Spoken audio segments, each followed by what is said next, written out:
Hey, welcome back, everybody, to another episode of the Educational AD Podcast. We'll be right back with today's guest, but as always, we want to give a shout out to our sponsors. Now, these are companies that I used as an athletic director. They're great companies. You should be using them too. So don't hit that fast forward button. Stay with us for the next 3 minutes as we give our sponsors their shout out, and then go visit them. Here we go. We want to say thanks to Hometown Ticketing for their support. Hometown is the leading digital ticketing provider to schools and colleges. And if you go to hometownticketing.com, you're going to find out why. It's more support, more security, and more customization. Go to hometownticketing.com. Their team is going to help you make the best online ticketing solution. We also want to say thanks to Gipper, the official social media graphics solution for the podcast. Go to Gipper.com. Their team is going to show you how to create world-class marketing content that'll help you promote your teams and celebrate your athletes' accomplishments. It's used and trusted by over 3,000 college and high school programs across the country. It's professional graphic design made simple.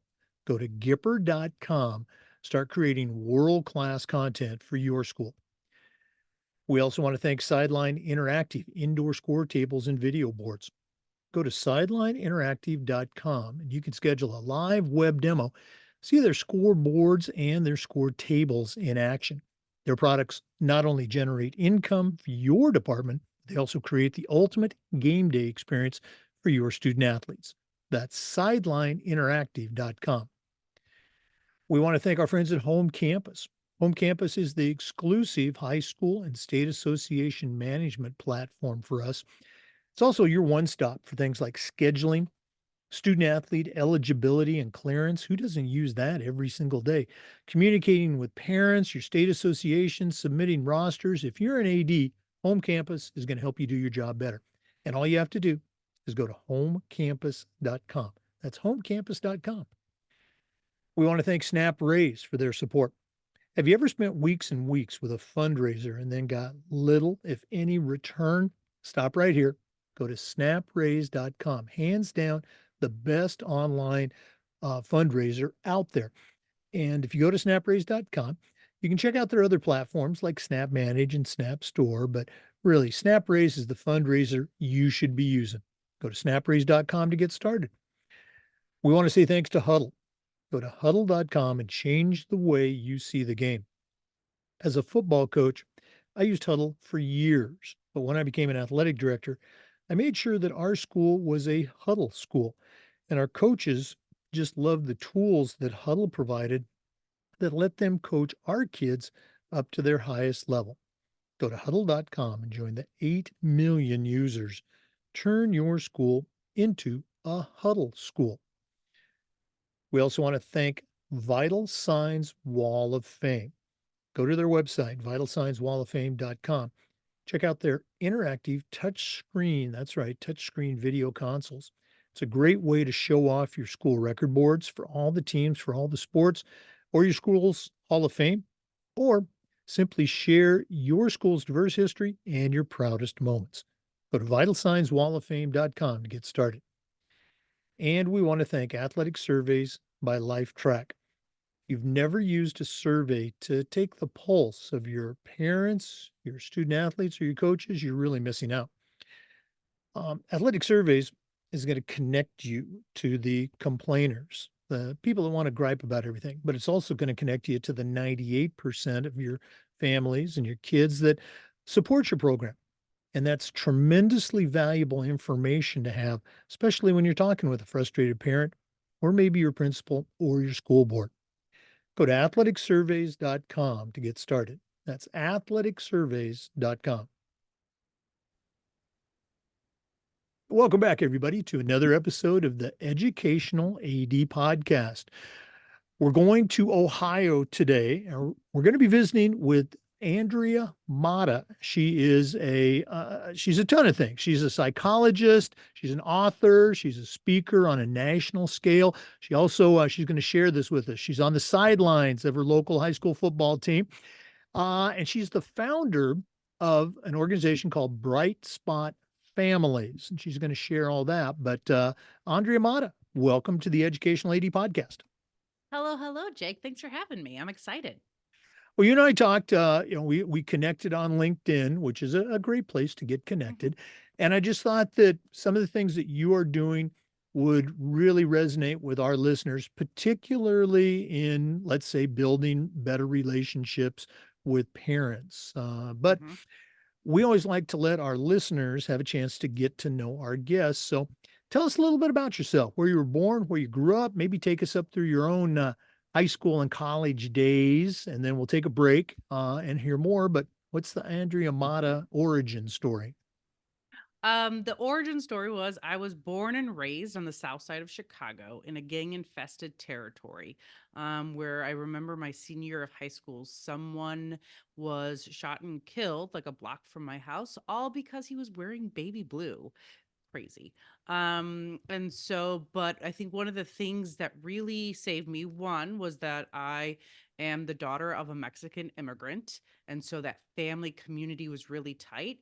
And the other big thing that I think kind of like made me not go into that gang life was the fact that I played three sports. So I started playing softball when I was 5 years old, continued to play softball, did travel softball starting at the age of 8 with like 12-year-olds, and continued to play softball. And then I also did basketball and volleyball. And so high school was interesting because I softball was my sport. And I remember my junior year, my varsity coach looked at me and was like, I don't like how you throw. And I'm like, what do you mean you don't like how I throw? Like I was a first baseman, I was a third baseman, a catcher, and a pitcher. And but mainly like pitcher and first base. She's like, "Well, you throw like a catcher." And I'm like, "Okay. Is that a problem?" And she's like, "I want you to throw like an outfielder." I'm like, "But why would I throw like an outfielder? I don't play in the outfield." And when I was like 16, 17 years old, she changed, or she tried to change my throw, and it completely messed me up mentally. And I wish I would have had a me, like a sports performance coach, when I was in high school. And I remember my junior year going to my two coaches and being like, hey, I want to play softball in college. And they looked at me and they're like, we don't even think you could play at a D3 level. And I'm like, what? Like, I've been playing travel ball, starting on travel ball since I was 8. What do you mean I can't play at the college level? And they're like, nope. And so they didn't give me any assistance. So I remember going and, looking at colleges, and I walked on to Valparaiso University, which is a D1 school. Right.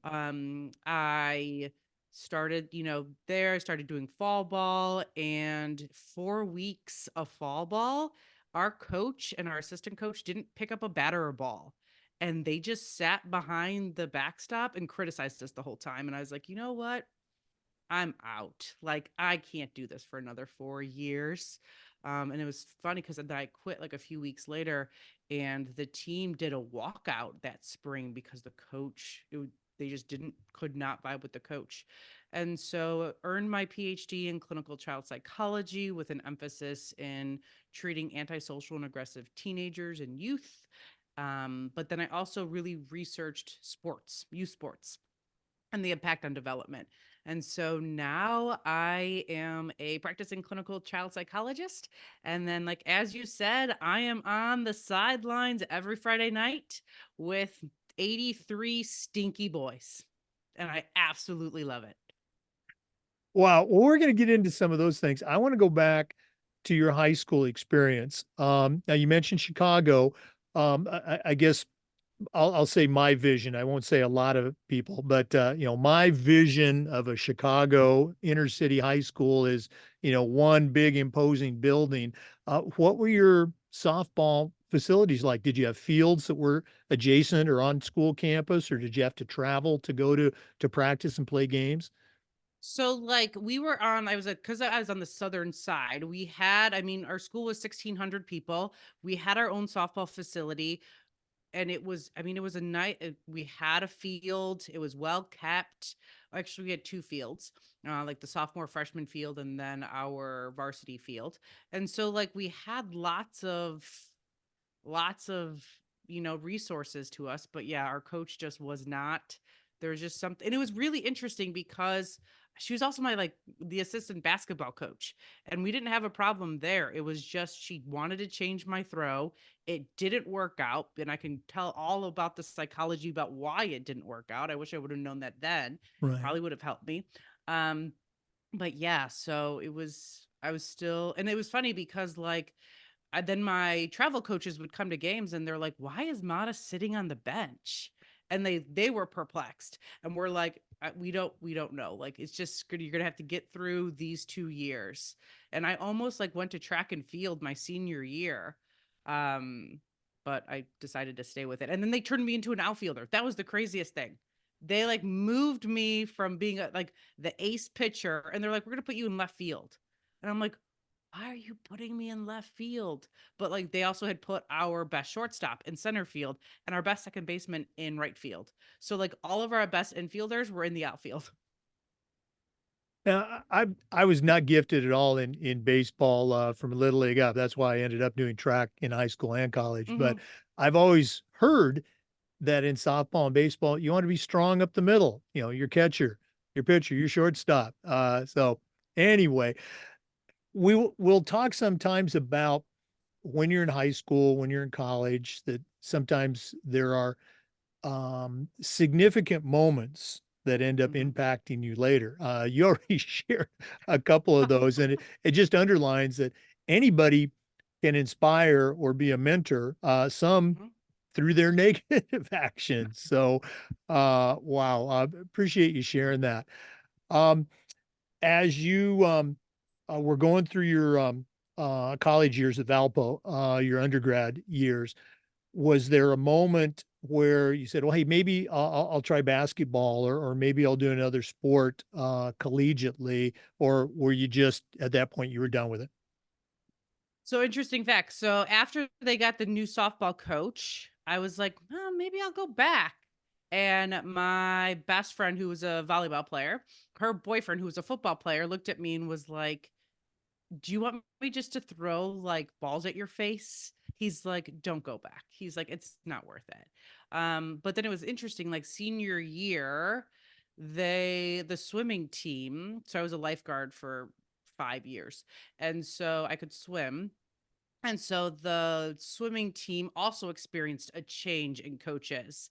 And the team did not like the new coach, where the vast majority of the team quit. So they only had 9 female swimmers. And so I had two friends who were seniors, and they're like, "Hey, we can't even compete at meets because we don't have enough swimmers. Can you like just come on and be a pity swimmer?" I'm like, "I don't even know how to jump off blocks." And they're like, "We'll teach you." So they were literally teaching me how to dive off blocks so that I could go in, swim a 50, and then like swim, like just swim a 50 at a meet, and they would have more competition.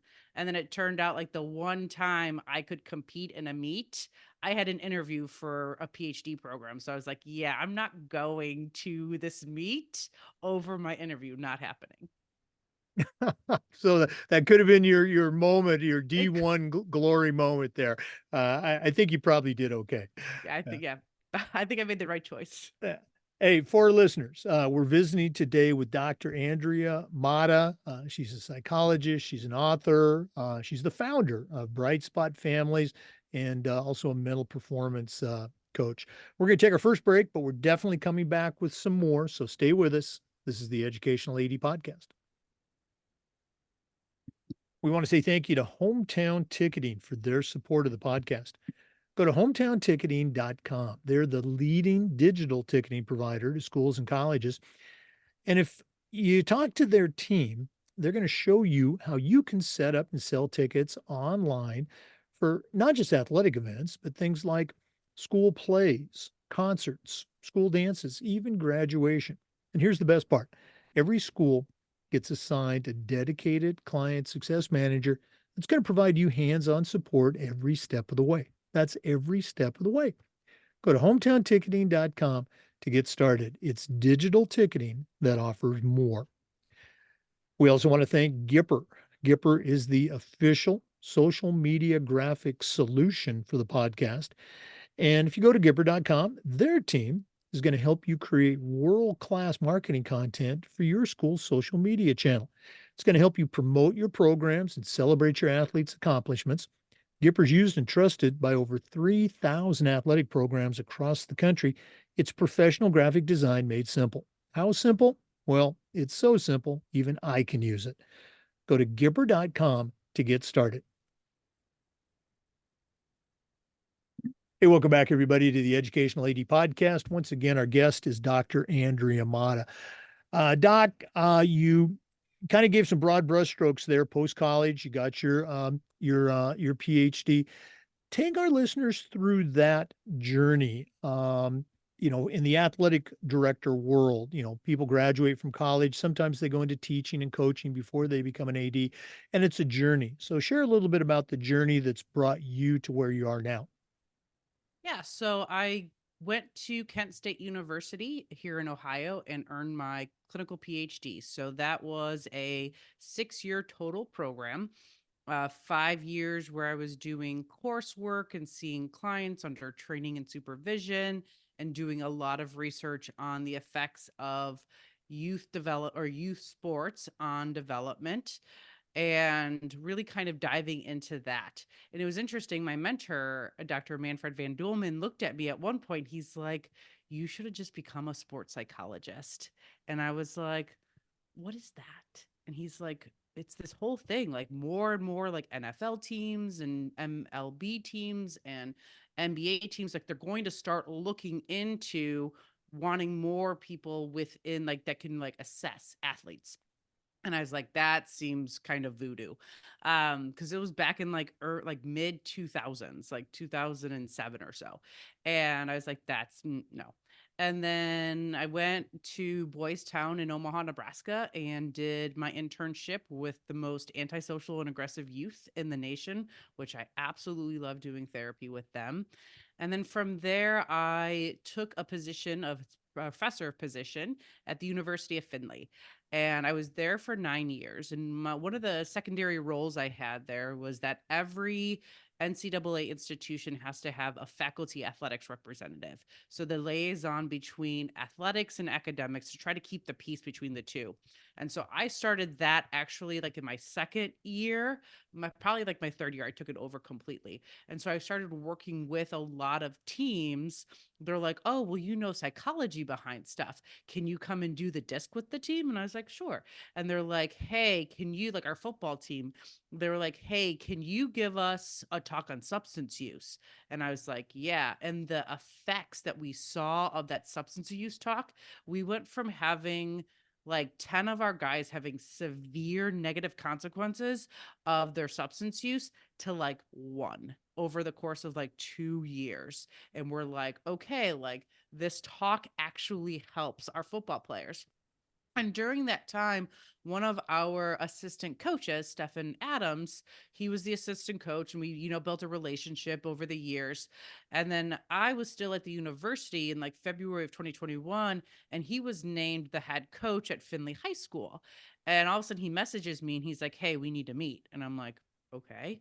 I'm like, "What are we meeting about?" He's like, "I'm the head coach." He's like, "And I've always said that as soon as I got a head coaching position, you would be on staff." And I'm like, "What do you want me to do on staff?" And he's like, "Do the leadership training." And he starts talking to me about some of the struggles that his player has. And I looked at him, I'm like, "Well, that player needs like composure training." And he's like, "He needs what?" And I was like, "Composure training." Because when I was at the university, I started teaching sports psych. And so I had taught like applied sports psychology for 7 years at the college level.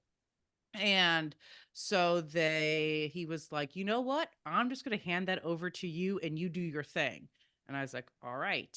So now I've been doing it. I just finished my third year, and then we're going to be going in like maybe 2 weeks. I'll start with my next round of my leaders and giving them sports psychology training and team building and all of those things.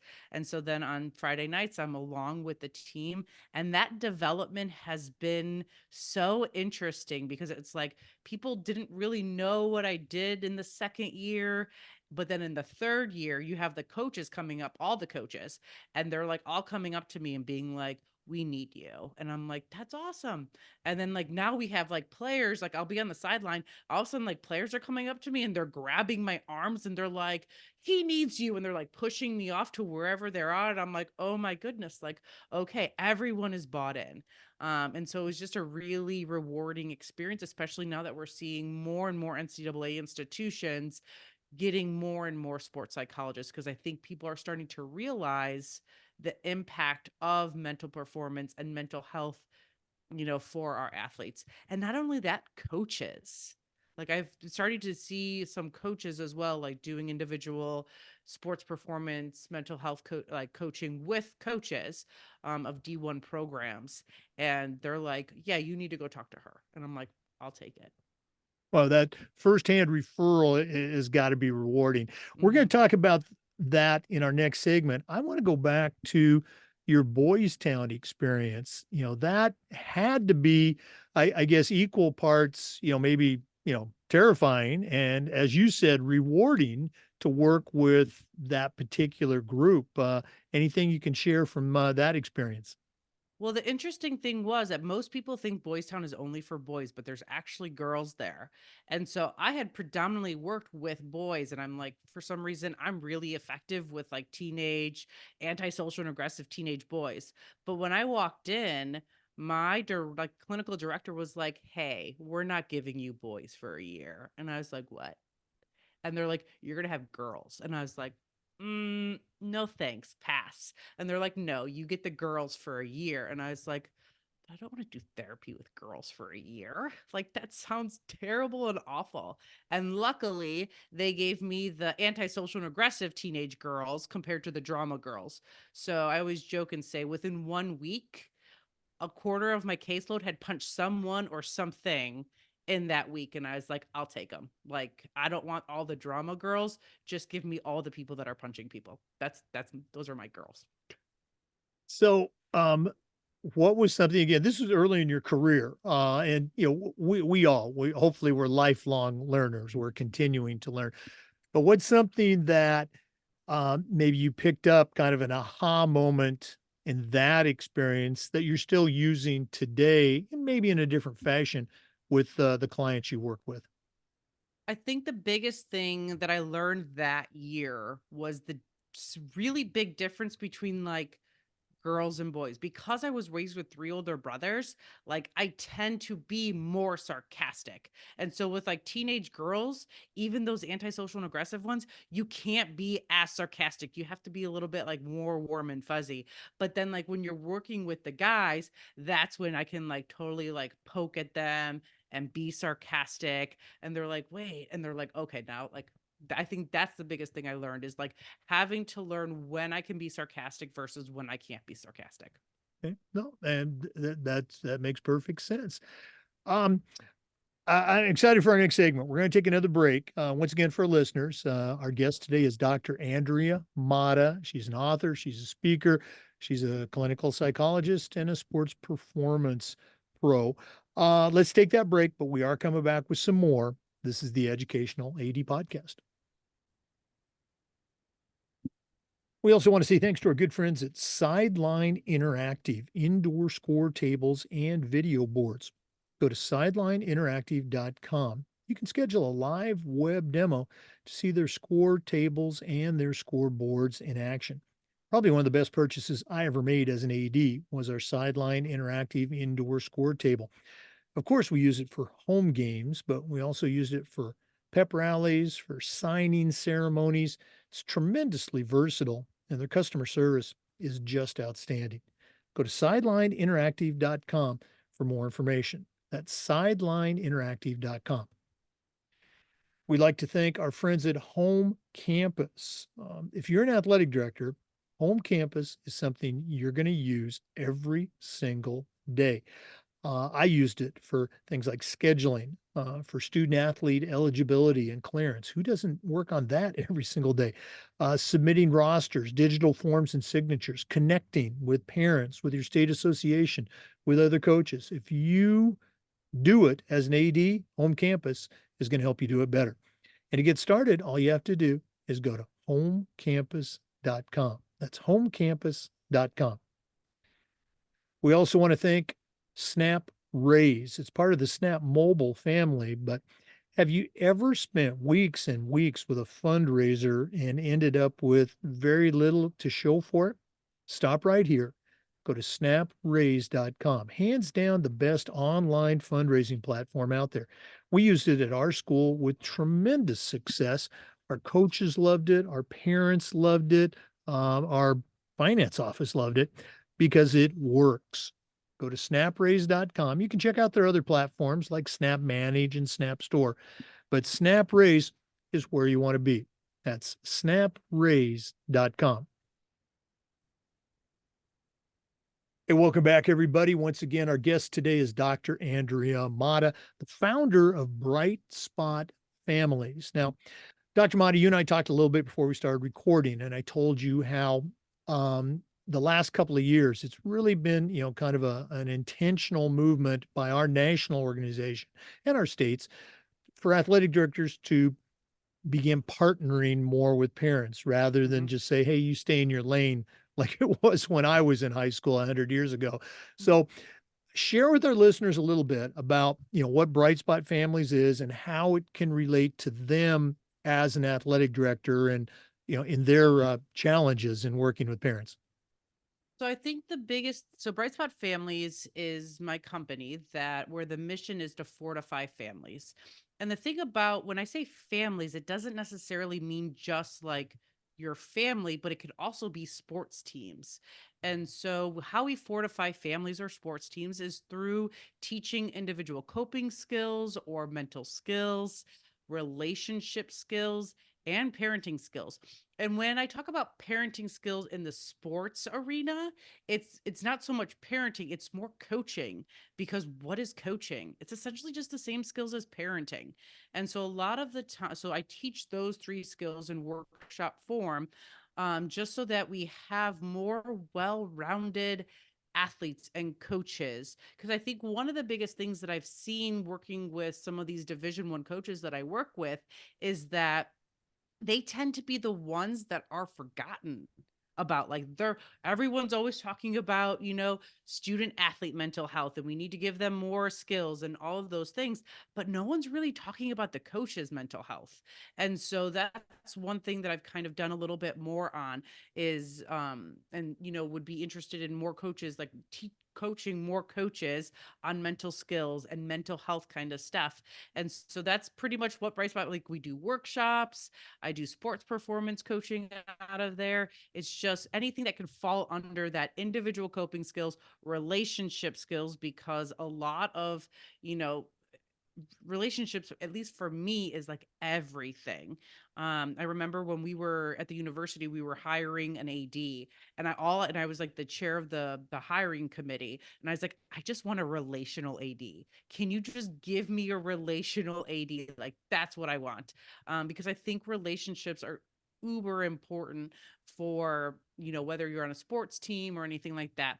And then bringing parents in, I think it's really interesting right now with youth sports and college and just being a professor. Like, you'd see like parents calling me like the professor, and I'm like, I can't talk to you. And so really trying to partner with parents and including them in the conversation instead of being like, this is my arena, like, you need to step out. Your website has a ton of resources, and we're going to give that out a couple of different times. But um, if our listeners who are primarily athletic directors and coaches, were interested about finding out more, what's the name of the website and what are some areas that you would maybe steer them to initially? So the website is Spot, families.com.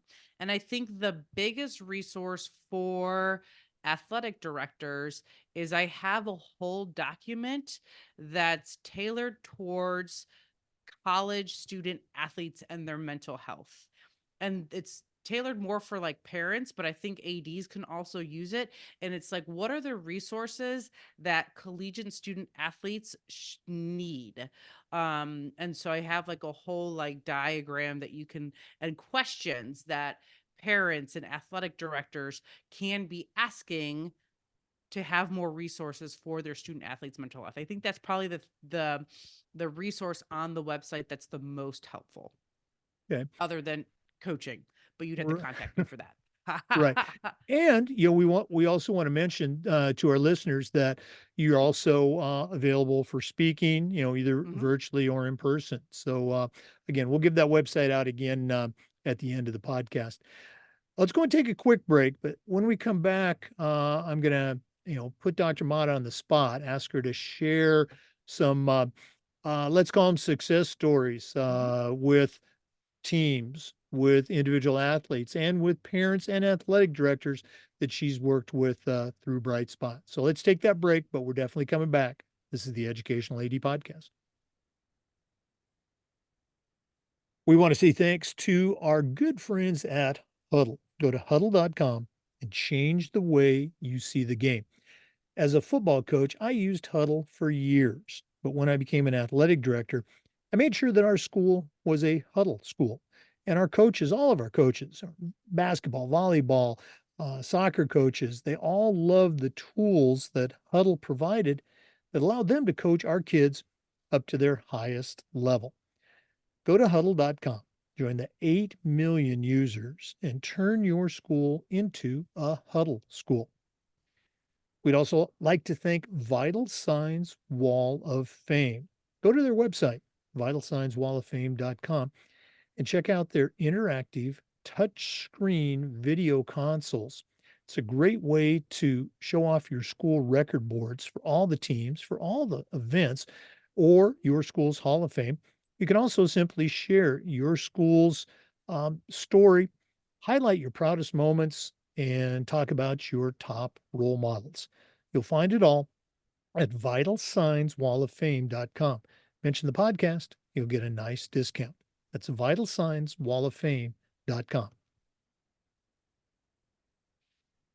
Welcome back again to the Educational AD Podcast. We're visiting today with Dr. Andrea Mata, the founder of BrightSpot Families.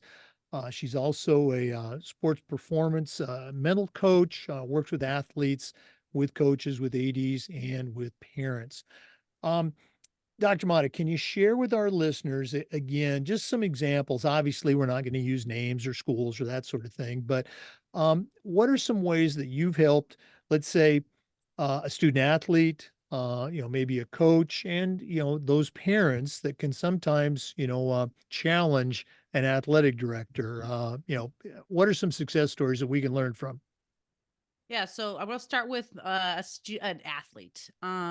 So football player, high school, and one of the like we always knew that this particular athlete um had a very adverse childhood, very adverse, and they're in struggle with emotion regulation. And so previous years they would start to mouth off to the refs, and we're like, okay, like that, no, you don't do that. And then the kind of the peak of his emotion dysregulation came during a summer where they were at camp and they were scrimmaging against another team, and this particular athlete was triggered and he saw red, so was not there, and he essentially like took his arm and like put the other kid in a chokehold, lifted the kid up, slammed the kid on the floor, like got on top of him, got two haymakers in before one of his teammates like pulled him off.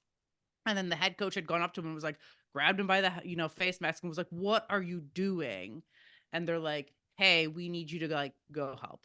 And so I met with the young man a few days later, and I was like, "Okay, like run me through like what do you remember? What was going on?" And what we realized was that he gets triggered and he sees red when someone else is like pulling and tugging on him, And so then I started asking him questions. I'm like, okay, where is this coming from? And it turned out that like his older brother in during this very adverse childhood would pull and tug on him. And so it was like, okay, we need to work on this. And so we came up with ways for us to work on it. And we would even have players purposely, like during practices, go up and start tugging on him and pulling on him, and with the expectation of like, you cannot respond like in a negative way. And so, and it was so rewarding because then throughout the season, everyone was coming up and they're like, he's a completely different player. And I was like, oh.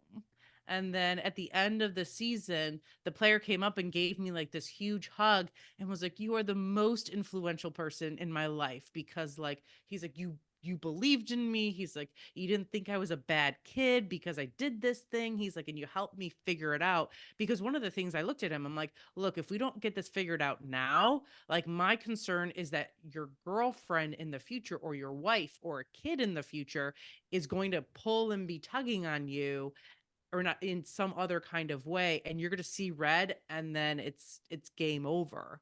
And so like for him to learn those skills as he's a high schooler, it was just so rewarding.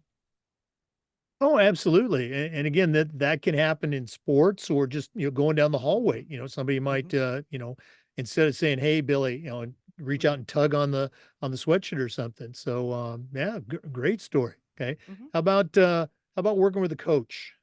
Coach. So probably my favorite story of a coach is that I had been working with a Division 1 coach at like, I would say like a, let's go like mid tier kind of D1.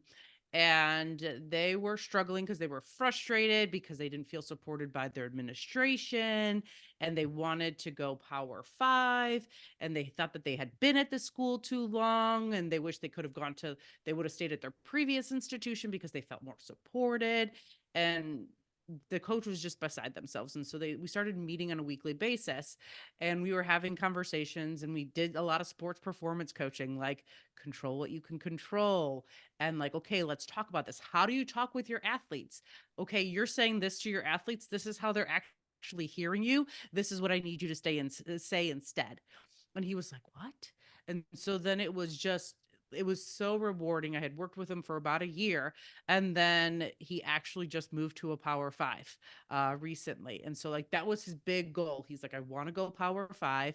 And so like, and he had learned a lot of skills that he would have never known before, and he was able to establish boundaries, because I think the thing with coaches is they just go and go and go, and there's so many people pulling and tugging on them that they feel like they have to be on all of the time. And so one of the biggest things that we established was like, at 9 o'clock, like you're not answering emails or text messages from your players. And guess what? You're not texting your players either.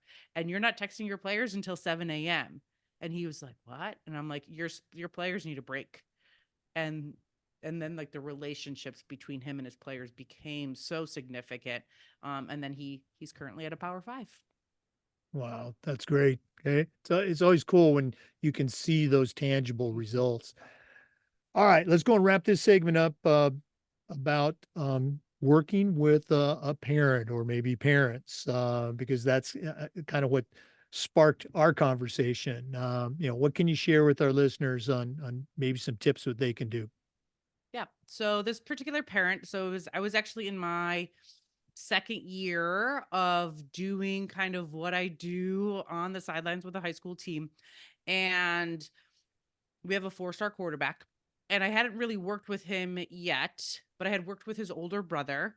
I started kind of working with our 4-star quarterback, but not really. But then one of the games, like he needed assistance, like he needed help. So I like stepped in and I was talking to him on the sideline. And then some other stuff came in, and but I had never been introduced to like the parents. Like the head coach didn't communicate that, which was his bad. Um, and then all of a sudden, I got a text message from this particular parent, and they're like, "Hey, can we chat today?" And I was like, "Oh, that does not sound good."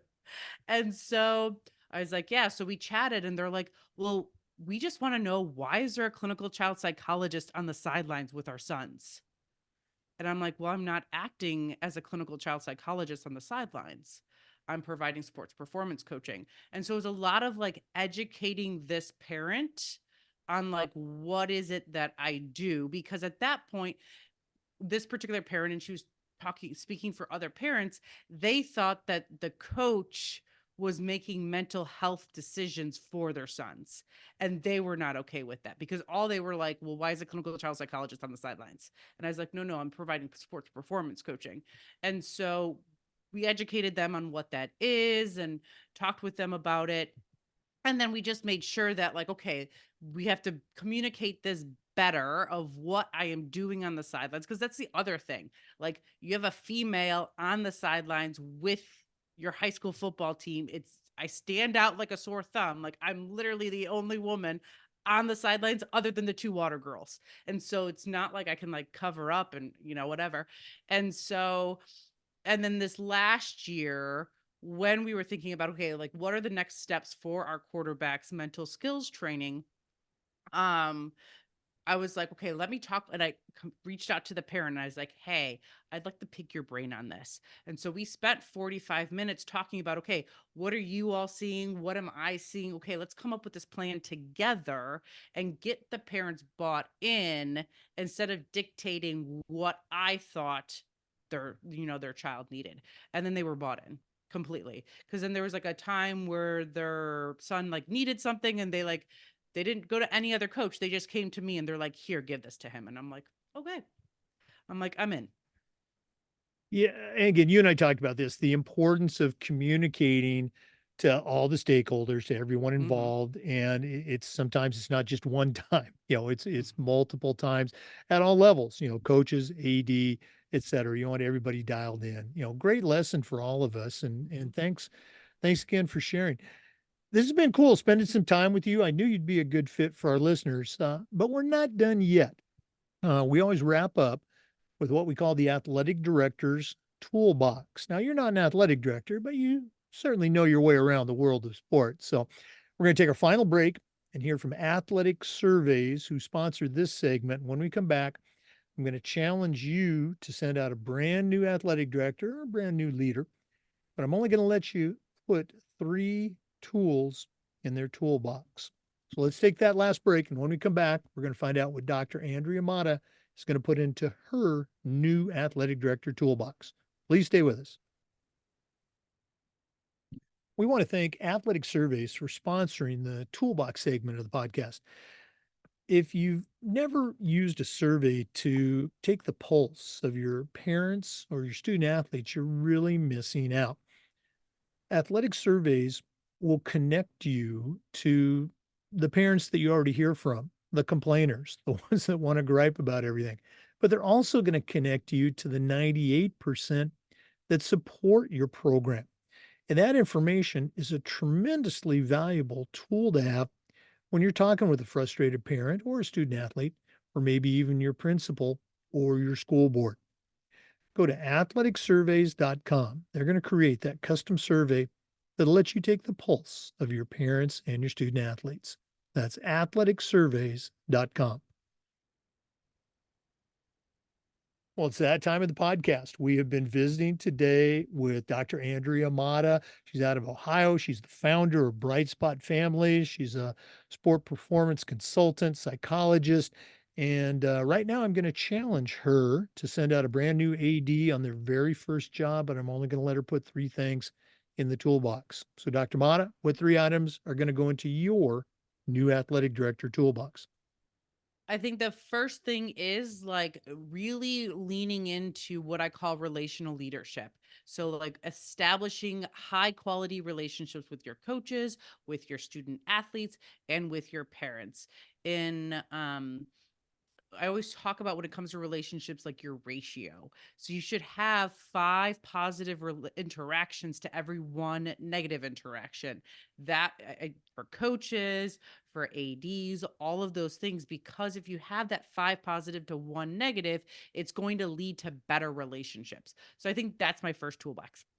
The other one that I would put in is for athletic directors, more for coaches, also parents, is I wrote the number 2 parenting book. There we go. Practical tips for the pooped out parent. as I mentioned earlier, I think coaching and parenting go hand in hand, or leadership go hand in hand.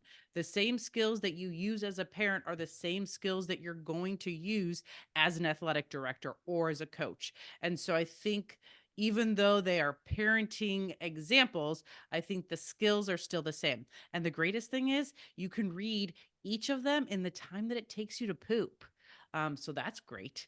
And then the last resource that I would encourage you is don't be afraid to bring in like a speaker, like someone to come in to do workshops with your coaches and your student athletes. You want to invest in your people, because I think we're going to start to see more and more people investing in sports performance coaching.